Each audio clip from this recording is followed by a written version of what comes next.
So we're looking at question 1 here, and we have done the general journal, and we have, from the general journal, we've been able to produce a suspense account. There's already been a video produced on that. So with the general journal, I need to move on. I have 2 other documents that I need to make after having done the general journal. So the general journal gives me the information for those 2 other documents. So the first thing I've done here is I've classified all of the accounts. So repairs is an expense, drawings is an asset, credit is a liability. Classified all of those. If you're unsure of any of those, I've asked you to write them in your copybook, a list of all of the accounts that you might come across and whether they're assets, liabilities, expenses or incomes. So now that we've got that done, we need to move on and do our statement of corrected net profit and our adjusted balance sheet. So anything that is an income or expense will go into the statement of corrected net profit. Anything that is an asset or a liability will go into our adjusted balance sheet. I'll talk about the balance sheet in a second, but first let's look at the statement of corrected net profit.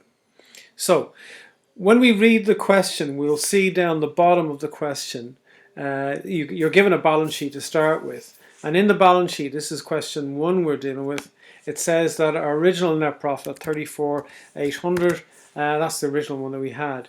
But that number is going to have to change because some of the corrections that we've made here in the general journal.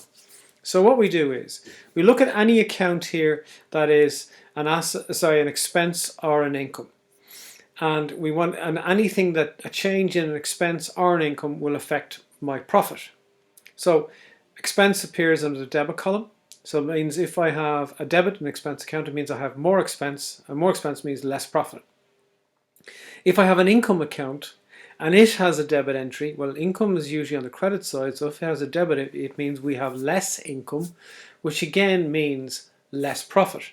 So any of the income or expense accounts that have a debit in will reduce our profit. Any that have a credit in will increase the profit. And the original figure I have is 34.8. So what I do is I read through the question and I see any of these entries here, these corrections, incomes or expenses. So repairs is an expense, and we notice it's got a debit entry, so that means we would have less profit. So I'll write in repairs, and the amount of money is 200.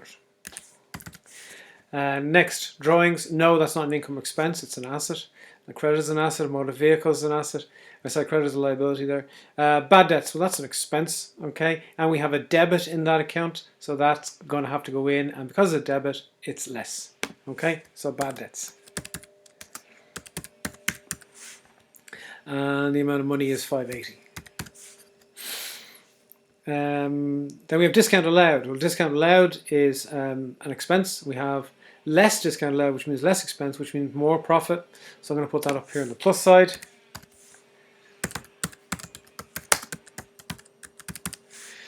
Okay, next, bank, no, that's an asset. Motor vehicles, no. Restocking charge, so that's an expense and it's a debit, so that means we have less profit.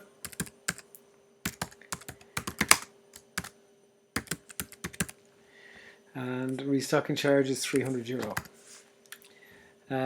No credit is suspense, no discount received, so that's an income, okay, and it's a credit entry, so that means it's going to have to increase my profit.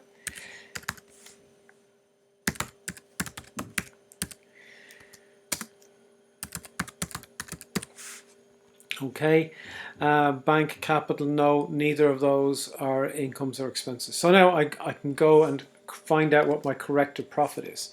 So I add my 2 adds together, and I'll add that on to my profit, and then all of my expenses, my debits, okay, which are lesses, I'll add them together. Okay, and then I'm going to take those 2 numbers away. So the real net profit is 35,950 or 33,950. Just put that in the right place. Okay. Now, so I now know what my new net profit is, and I'll go to my balance sheet, and that net profit that I originally calculated is going to be put in there into my balance sheet. So that's the one, the adjusted figure that I have. Now my balance sheet. What I do is I look at the question and I write down the name of all the assets and liabilities we had And then what we'll do is we're going to see, do any of those numbers have to change? So if you're looking at question 1 and you look at buildings, you'll see buildings is 550. And I look here in my general journal, has anything happened to change the value of buildings? No, it hasn't. So buildings goes in as 550. Equipment. No mention here of equipment. No, it hasn't changed at all. So the equipment figure is given as 24 grand in the question, okay, in the fixed assets in the question. Now, motor vehicles, it has changed. Okay, so in the question, motor vehicles were listed as 100 grand. Okay, now, what changes? Oh yeah, there's a debit of motor vehicles here, 500 now. Motor vehicles is an asset. If I debit an asset, I make it bigger. So I'm going to add on 500. And then I read again, and I see motor vehicles, credit of 1800. So I'm going to take away 1800 because the credit side is the minus side of the motor vehicles account. That's the only 2 entries for motor vehicles. So that's grand. So now, I'll add up all of my fixed assets and I get a total figure there. Now move on to current assets. So stock. 17 grand is listed in the question. Have a quick read here. There's no mention here of stock. So 17 grand from the question, go straight in without any adjustment. Debtors. Was there any debtors here? I don't see any creditors. No debtors. So therefore the debtors figure that given the question of 600 goes in here. Just have a quick check. Creditors. Yep, no debtors mentioned. Okay, so I'm moving on to cash. And in the question, cash is 48, and I don't see any mention here of cash 48. So I'll add up all my current assets. Current liabilities. Now the creditors figure, we've already done creditors over here when we did our suspense account, and we came up with a balance CD and a balance BD of 83. So that's the figure I'm going to put in here for creditors. Bank. Now, bank is listed as 14.2 in the question, and this is money that we owe, so it's a liability. And I just want to see, has this liability got bigger or smaller? So we have a credit in bank 550, so that means the liability we owe even more, okay, and it's 550. No mention there, bank. Oh yeah, and there's a bank we get money, so we have a plus 28, okay. Now, this is where it gets confusing. Bank is in here as a liability, meaning we owe money. When the owner puts money in, we actually owe less, so it's actually put in as a minus. Okay. Another way of looking at it, bank is an asset. We started off the question with bank included in a liability, so that means we have a minus asset. Okay, and then whenever money goes in, that is treated then as a plus. The pluses and minuses can confuse you there with bank, when bank, which should be an asset, is listed as a liability. Now, moving on to the next one. So I have to add these two together just so we understand how the maths for this works. And then we're going to work out our working capital.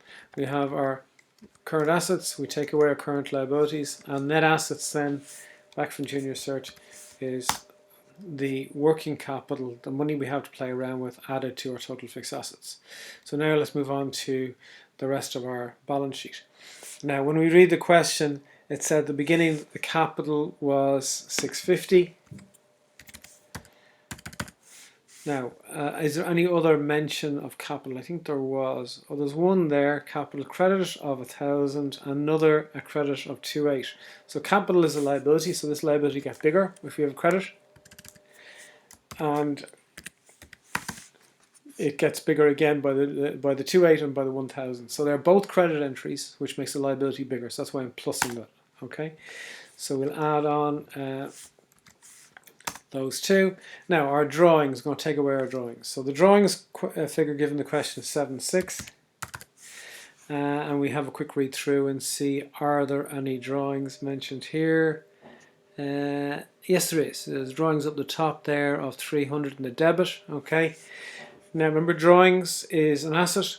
If we have a debit, we make that asset bigger. So we plus 300 there. So then our the figure we have above, we'll take away from that our drawings, and that gives our total figure. And if we've done the question right, you should get the same total in the capital employed figure as you do for net assets.